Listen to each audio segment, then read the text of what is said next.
শবনম, কাঁদছিস কেন শবনম?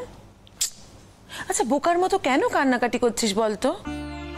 শোন না, তোর ইকবাল মামা এখন তো আর এই বাড়িতে থাকে না।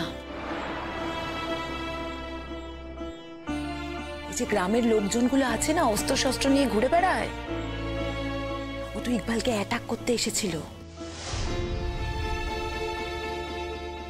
তাই জন্য তো আমি ইকবালকে বলেছি তুমি এখন বাড়িতে থেকো না, যখন কেউ থাকবে না সেই ফাঁকে আমার সঙ্গে দেখা করে যাবে। জানিস তো, ও আর এখন মানুষের শরীরে নেই,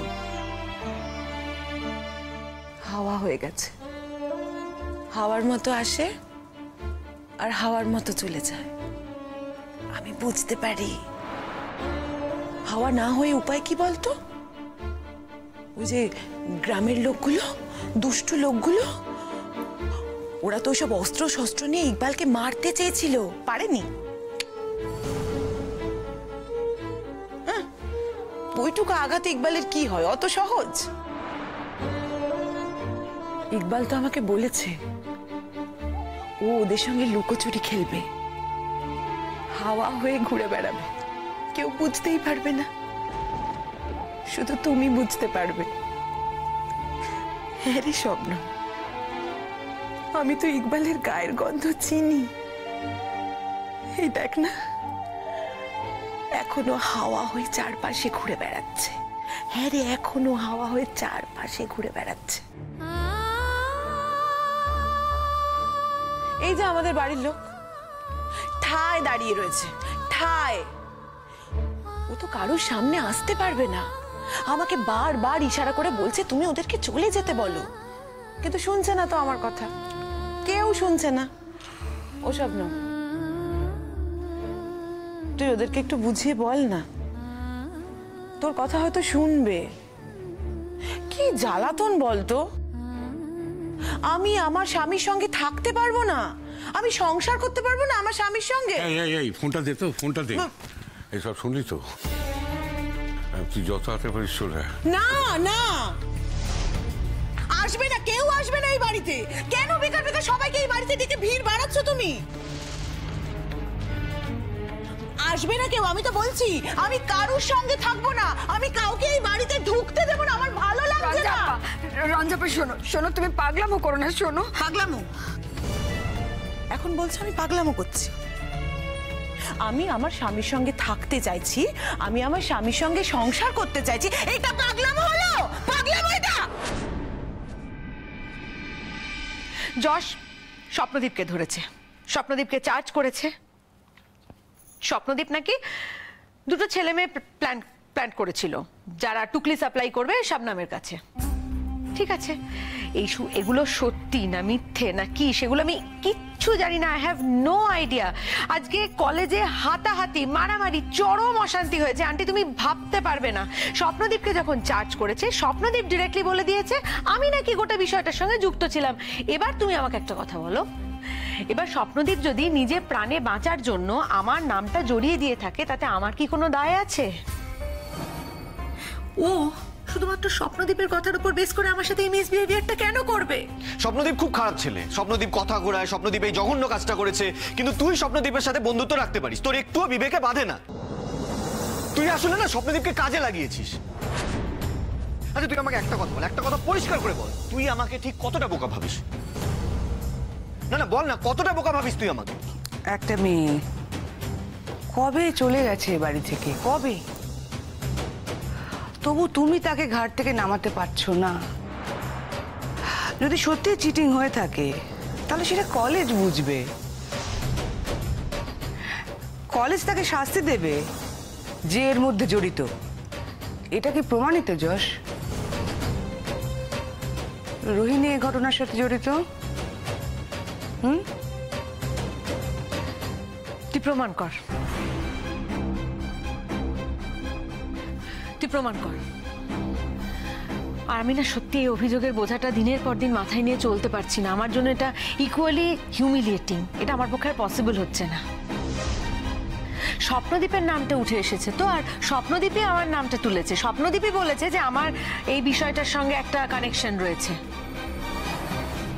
আর কিন্তু কেউ বলেনি যশ, আর কেউ আমার নামটা তোলেনি। ঠিক আছে, যদি প্রমাণিত হয় যে আমি এই পুরো ঘটনাটার সঙ্গে জড়িত ছিলাম, যদি প্রমাণ করতে পারিস, তাহলে মাথা নিচু করে বাড়ি থেকে আমি বেরিয়ে যাব। আমি তোকে আজকে কথা দিলাম সেটা। কিন্তু যদি প্রমাণিত না হয় যশ, যদি প্রমাণিত না হয় যে আমার এই ঘটনার সঙ্গে কোনো যোগাযোগ ছিল, তাহলে এই যে অপমানটা আমাকে করলি বা এতদিন ধরে করে এসেছিস, তার দাম কিভাবে ফেরত দিবি বলছিস তুই? আমি কিন্তু প্রমাণ করেই ছাড়বো, আমি কিন্তু প্রমাণ করেই ছাড়বো রোহিণী, এটা ভুলে যাস না তুই। আমি কিন্তু বারবার বলছি, তখন কোনো এক্সকিউজ দিতে আসবি না তুই, যে তুই আমার সাথে থাকতে চাস। খবরদার এটা বলবি না। তার কারণ আমি সবার সামনে দাঁড়িয়ে কথা দিয়ে এসেছি, রোহিণী যদি এই কাজের সঙ্গে যুক্ত থাকে,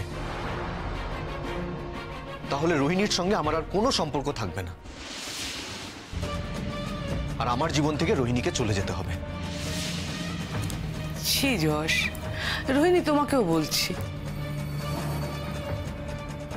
কোথায় দুজনে মিলে সুখে শান্তিতে সংসার করবে, ভবিষ্যতে প্ল্যান করবে, এসব না করে একটা অন্য মেয়ে, বাইরের মেয়ে, তাকে নিয়ে নিজেদের মধ্যে ঝগড়া করছো। বিয়ের পর থেকে না, ভুল করছো আন্টি, বিয়ের আগে থেকে। আমি যদি সত্যি এটা জানতাম না, তাহলে আমি কিছুতেই এই বিয়েটা করতাম না। এই আগে জানলে তুই বিয়েটা করতিস না? কিনা আগে জানলে তুই বিয়েটা করতিস না? কি বলতে চাইছিস তুই? এই বিয়েটা করার জন্য কি আমাকে কম দাম দিতে হয়েছে? কি বললি? ছেড়ে দে, আমি যা বলেছি বলেছি, সেটা তোকে আর জানতে হবে না। ঠিক আছে, ঠিক আছে, কিন্তু তুই এখন একটু খা মা, আমরা চলে যাব, এখনই চলে যাব। এটা হয় না কাকামণি, তুমি তোমার মেয়ের বিয়ে দিয়ে দিয়েছো, আবার শুধু মেয়ের জন্য খাবার নিয়ে আসছো, আর আমি খেয়ে নেব। আচ্ছা, এটা কখনো হয় বলো তো? হয়? এটা কেমন লোক তোমরা, কেমন লোক বলো তো? ইকবাল আসুক, আমরা একসঙ্গে খাবো। রঞ্জাপা, রঞ্জাপা, তুমি তো কিছুই খাচ্ছ না, একটু কিছু খাও। দেখো এরকম করলে তুমি আমাকে একটু একা থাকতে দেবে? আমি শুধু একটু একা থাকতে চাই, চলে যাও না এখান থেকে প্লিজ কাকা, উনি চলে যাও না, আমি একটু একা থাকতে চাই, আমাকে একটু একা থাকতে দাও না। আমি ইকবালের সাথে কথা বলতে পারছি না, তোমরা এখানে আছো বলে আমাকে একটু একা থাকতে দাও না। ঠিক আছে, ঠিক আছে, আমরা পাশের ঘরে যাচ্ছি, তুই ইকবালের সঙ্গেই খা। চলো সেদিন আমরা পাশের ঘরে যাই। শোন, ফিরে এসে যদি দেখি যে তুই খাসনি, তখন কিন্তু জোর করব। এইভাবে তোকে না খেয়ে তিল তিল করে শেষ হয়ে যেতে আমি দেবো না। আমারও একটা ধৈর্যের শেষ আছে, সীমা আছে একটা ধৈর্যের। আমি আর পাচ্ছি না, বিশ্বাস কর, তোকে তো সত্যিটা মেনে নিতে হবে। কেন তুই এই সত্যিটা মানতে চাইছিস না কিছুতেই, যে ইকবাল আর নেই, ইকবাল মারা গেছে, ও আর কোনোদিন ফিরে আসবে না। একটা লোক মরে গেলে আর কোনোদিন ফিরে আসে না। খবরদার, খবরদার কাকামণি, একদম বাজে কথা বলবে না। আমি তো জানি তোমাদের মনের মধ্যে বিষ আছে, বিষ। আমাদের বিয়েটাকে তোমরা মেনে নিতে পারোনি, জানি আমি। কিন্তু কাকামণি, তুমি তো এরকম ছিলে না কাকামণি। আমার মা এরকম, কিন্তু তুমি কেন বদলে গেলে কাকামণি? হ্যাঁ, বলো না কাকামণি, তুমি কেন বদলে গেলে? ও, বুঝেছি, ওই যে গ্রামের বদ লোকগুলো আছে না, ওদের সঙ্গে তুমিও মিশে গেছো না? তুমিও চাও না আমরা একসাথে থাকি, ওই জন্য তো খবর রটাচ্ছ, ওরকম বাজে খবর রটাচ্ছ। আমার ইকবাল মরে গেছে, মরে গেছে আমার ইকবাল। কত সহজ।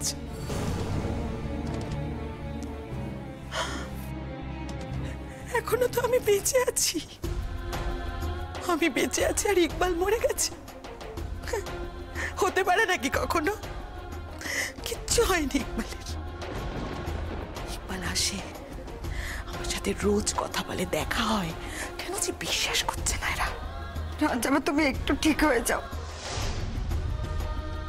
ইকবাল ভাই কত স্বপ্ন দেখেছিল, কত কাজ করবে বলেছিল, তোমাকে তো সেই কাজগুলো করতে হবে বলো।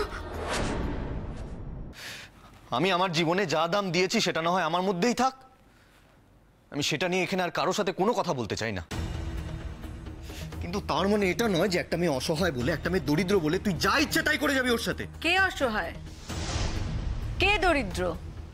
শবনম, যা রাহুলদার মতো একটা বয়ফ্রেন্ড থাকতে পারে সে অসহায় দরিদ্র? আমাকে তুই এটা বিশ্বাস করতে বলিস? দিয়েছিলি তো, সমস্ত রকম ফ্যাসিলিটি দিয়েছিলি তো, এই বাড়িটাতে থাকতে দিয়েছিলি, আরো কত ফ্যাসিলিটি সেসবে নাই বা গেলাম, দিল মর্যাদা? উঠলো তো রাহুলদার বাড়িতে। বেশ করেছে, বেশ করেছে, ও রাহুলদার বাড়ি থেকে উঠেছে। ও কি এখানে মানুষের মতো থাকতো? মানুষের মতন দাম দেওয়া হতো ওকে এখানে? কাজের লোকের মতন ট্রিট করা হতো ওর সাথে। যশ, বোঝার চেষ্টা করো। ও তো এ বাড়িতে ঢুকেই ছিল কাজের লোক হয়ে থাকবে এটা বলে। তুমি ওকে নিয়ে এসেছিলে, না তো ওকে এখানে রাখার তো কোনো প্রয়োজন ছিল না। সত্যি করে বলো তো, প্রয়োজন ছিল? আর কতটুকুই বা কাজ করিয়েছি? যদি তেমন ভাবেই কাজ করাতাম তাহলে ও ভালো রেজাল্ট করতে পারতো, না কলেজে যেতে পারতো। ও কলেজেও গেছে, পড়াশোনাও করেছে, এরপর আর কতটুকু সময় থাকে যশ? নামকা ওয়াস্তে একটা কাজের লোক, সে যদি বাড়িতে থেকে দু একটা কাজ করে তাকে কাজের লোক ভাবতে হয়। আর তাছাড়া একটা কথা শোনো, এসব কথা উঠছে কেন? এত প্রশ্ন কেন? এত অভিযোগ কেন? মেয়েটি বাড়ি থেকে চলে গেছে তো, এখন তাকে নিয়ে কেন তোমরা অশান্তি করছো বলো তো? শোন রোহিণী, আমি তোকে একটা কথা ফাইনালি বলে দিচ্ছি, এই অন্যায়টা কিন্তু আমি মেনে নিইনি, আর কখনো এটা মেনে নেবও না। হ্যাঁ, শবনমের সাথে আমার হাজারটা মতভেদ থাকতে পারে, কিন্তু তার মানে এই নয় যে পরীক্ষার হলে ওকে ফাঁসিয়ে দিয়ে ওর ক্যারিয়ারটা এভাবে নষ্ট করে দিতে হবে।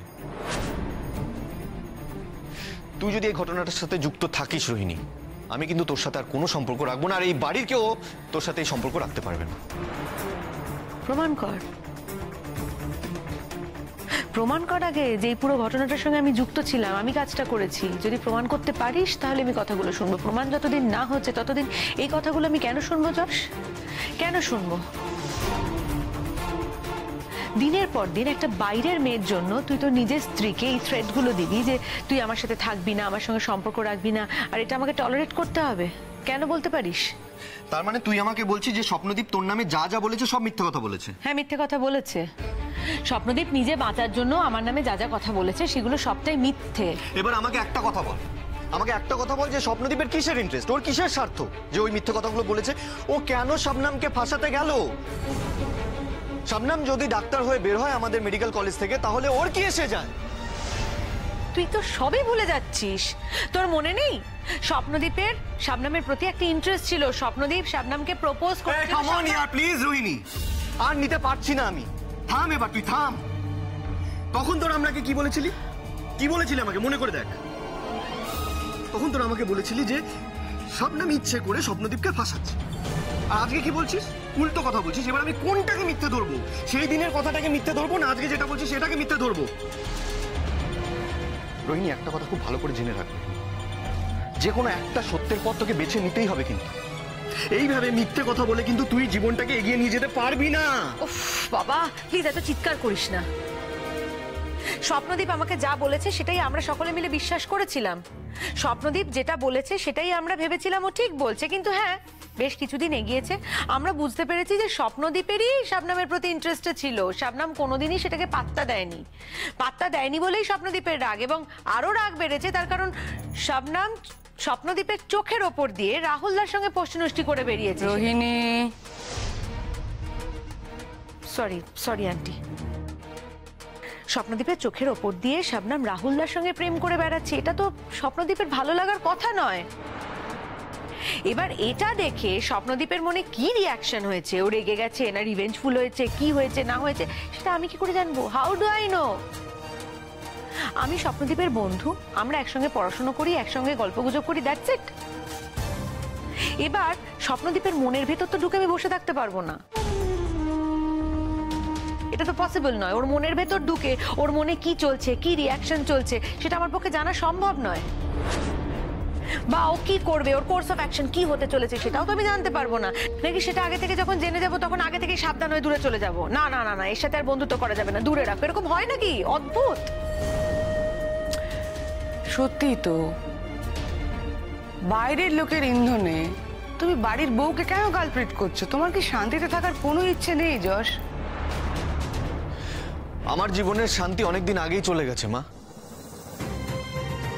অনেকদিন আগে চলে গেছে। আর সেগুলো তোমরা কোনোদিনও বুঝতে পারোনি, বুঝতেও পারবে না কোনোদিন, কারণ আমি তোমাদেরকে সেগুলো কখনো বলতে চাইনি। বল, আমায় বল, কে তোর শান্তি কেড়ে নিল যশ? তুই তোর মাকে বলতে পারছিস না তো? এমনই একটা পরিস্থিতি যে তুই তোর মাকে অবধি বলতে পারছিস না, কিন্তু আমি তোর বউ, তুই আমায় বল। আমি তোর সঙ্গে দিনরাত কাটাচ্ছি, আমি সবসময় তোর পাশে আছি, আমি তোর পাশে থেকেও যদি এতটুকু জানতে না পারি যে তোর শান্তি কে কেড়ে নিল, তাহলে তো সেটা আমারই অক্ষমতা রে। ইকবাল ভাই যা যা স্বপ্ন দেখেছিল, যা যা কাজ করবে ভেবেছিল, তুমি সেই সব কাজ করো, তাহলে দেখবে ইকবাল ভাইকে ঠিক পাবে। আর তুমি যদি বসে বসে এরকম হাউতাশ করো, তাহলে কিন্তু ইকবাল ভাই কোনোদিনও তোমার কাছে আসবে না। দেখো, আমি আমি কখনো বাজে কথা বলি না রঞ্জা আপা। ইকবাল ভাই যেমন তোমার স্বামী, তেমন আমার ভাই। আমি সব সময় ওকে ভাই বলে ভেবে এসেছি, আর ও আমাকে ভাবি বলে মেনে এসেছে। রঞ্জা আপা, রঞ্জা, আমার কথাটা একবার শোনো, আমার কথাটা শোনো। আমি কি বলছি দেখো না, আমার কথা শোনো। আমি বলছি তুমি উঠে দাঁড়াও, তুমি কাজ করো, ইকবাল ভাই ঠিক আসবে। দেখো ভাবি, ইকবাল, ইকবাল, ইকবাল, কেন এটা কি জানি? ও ইকবাল, শবনম,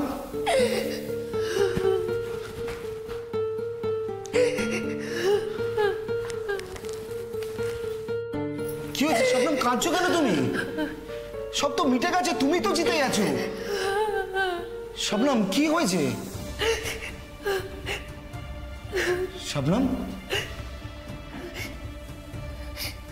কি হয়েছে?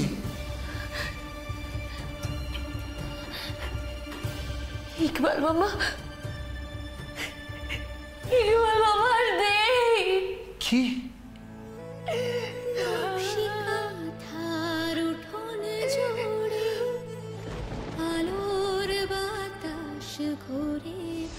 জীবনে তুমি অনেক বড় হবে, অনেক।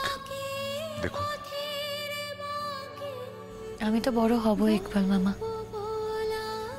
কিন্তু বয়সে।